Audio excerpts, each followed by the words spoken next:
Okay, so this is probably the spookiest little bit of abandoned buildings that I could find. Definitely haunted.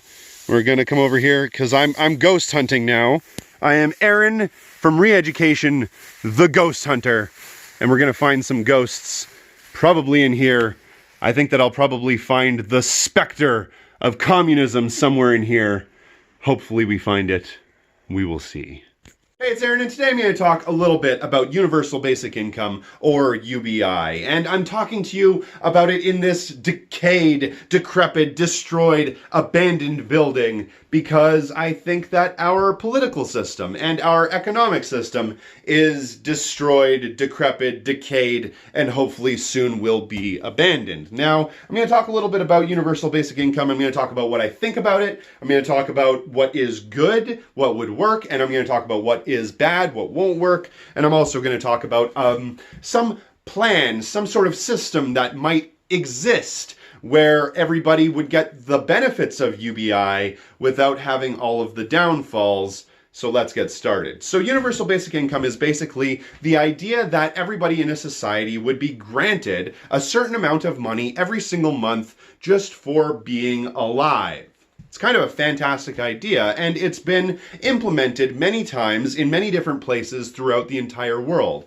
One notable example is Alaska, where they have their oil industry basically paying them a certain amount of money every single month that allows them to spend that money on, well, whatever they need. If they need groceries, they can spend it on that. If they need medication, they can spend it on that. It's kind of a fantastic situation. It's kind of a fantastic solution to this capitalist problem that we are all in, but it does have a lot of flaws. Now, one of the people that are talking about this the most is, of course, Andrew Yang, a capitalist business owner that is running for Democratic office for the next president of the United States. And they said that they would pay for this, because everybody wants to know, how are you going to pay for this? They said that they would pay for this through virtually a tax on commodities. So every time a business is creating a service or a product, they would be taxed a certain amount of money. But the obvious question that everybody immediately asks is, would those taxes not just be passed on to the consumer? Because that's basically how capitalist industry works. If there is a tax being put on them, then they're not going to pay for that tax out of their pocket. They're not going to pay for it because they think it's the right thing to do. They're going to push those taxes into a different area. Either they're going to cut costs, cut labor, cut expenses, cut resources, or they're going to raise prices. Every single one of those ends up affecting the consumer and not the business itself. So fundamentally, no matter what you do, if you try to tax these businesses, those taxes end up being put back onto the consumer, which is a major problem. Another major problem with universal basic income is it creates this situation. This is something that a lot of post-capitalists talk about to me as well, is it creates this situation where we end up fundamentally being reliant on the government for our income, which by proxy means that we are 100% at the beck and call, we are 100% reliant on the capitalist businesses that are currently putting our economy into a fucking tailspin and destroying the entire world with global climate change. Not much different from the situation that we are in right now. But that isn't a good thing, because if we are 100% reliant on these corporations to make sure that we don't starve and die, well, we're in for a lot of trouble because they don't have our best interests in mind. The second that this universal basic income idea is passed, every single lobbyist in the entire government is going to be working towards getting rid of it because it fundamentally disrupts the whole capitalist industry. It makes it so people wouldn't have to sell their labor to a capitalist so they don't starve and die, which is a fundamental idea behind capitalism, where people, without any chance of ever making it on their own, have to sell their labor to a capitalist just so they can survive. And if you give people a universal basic income, it destroys that aspect of it, and it creates a situation where the capitalists no longer have that control over all the people. It gives them a certain amount of autonomy. If they need to quit a job or they need to move away, they can do that. They wouldn't be nearly as exploited. So, like I said, every single lobbyist in the entire government for every business would be lobbying politicians to make sure that this was changed, that this tax didn't come from the businesses itself, that it ended up coming from the people. There's really no way, without completely upending the system or eliminating money in politics, which I don't necessarily think is possible in a capitalist system, but let's say that it is. If we eliminated money in politics, or we completely subverted the system, then maybe we might have a chance of this actually working without it completely being destroyed by CEOs and business motherfuckers that are going to come in and be harmed by this. Like I've said in every other video that I have put out recently, 90% of all legislation that's passed has nothing to do with you, the consumer. It has to do with the big money interest, and that's because they have the lobbyists, they have the money to be able to back all of these things and make sure that their best interest is always taken care of. That's just the way that this system works. So bringing in a universal basic income in that capacity will not fix the problem. It seems like a good idea at first, but really it isn't a good idea in the long run. If you give everybody $1,000 a month for free, landlords will raise rents $1,000 more a month. People that are selling automobiles or whatever it is will raise those automobiles, the prices of those automobiles, a bunch of money, $1,000 more, so they can get that money from you. That's just supply and demand. That's the way that it works.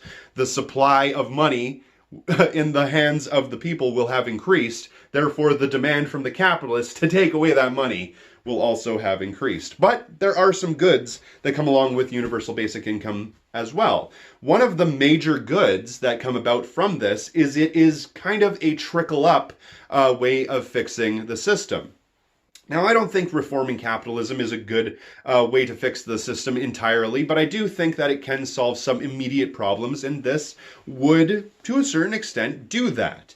It would create a situation where people, the average Joe, would end up with a whole bunch of money in their pocket, and if we know anything about the average Joe, they spend every single dollar that they have, plus I think 10% or something like that, whenever they have money. So if the average consumer is given a whole bunch more money, $1,000 every month, they are going to be spending that money every single month, which increases productivity all across the entire board.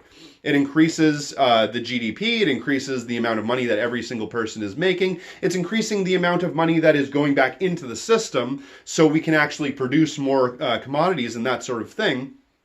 So it does fundamentally help fix an immediate problem, and I like that aspect of it. I definitely think that that aspect of it is fantastic. Main problem, though, the main problem that I have with all of this is that under a capitalist system with a universal basic income, the capitalists, like I said a moment ago, will do everything in their power to make sure that those taxes aren't coming from them, that they are coming from the people.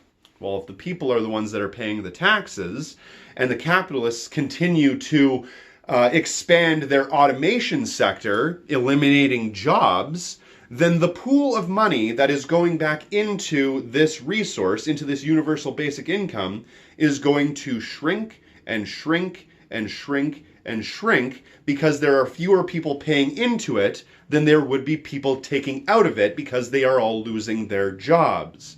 Eventually, leaving all of those people to not have any money at all. And then we all just become a burden on the system. We all just become a burden on those capitalist businesses that are by proxy paying for, or would have been fitting the bill. So that's not a very good situation, and I'm pretty sure that none of us want to be in that situation because then we are, like I said, we become more of a liability than a resource for capitalist businesses and for the rich elites and oligarchs that are in control. I don't want to be in a situation where we are 100% reliant on those individuals, because it completely takes away our autonomy. It completely takes away our ability to fight the system when things do go wrong, and it eliminates our the ability for the workers to actually collectively bargain to fight for higher wages or to fight for better living conditions or whatever it is. Because once everybody's on UBI and they're all getting money from the government, then they no longer are working, so they have no resource they can take away from the capitalists that can hold basically, they can't hold anything away from the capitalists at ransom for the capitalists to actually give them a better deal. So that's a major problem. Those are major problems. There are some goods, obviously, that come along with universal basic income. People can afford to get groceries. People can afford to get the things that they need. If you are falling short every single month, you can't afford your medication, you can't afford your rent, you can't afford whatever it is, this helps you immediately. And I think that's fantastic. That alone, on that basis alone, it's a good reason why we should definitely be looking at this idea as being beneficial.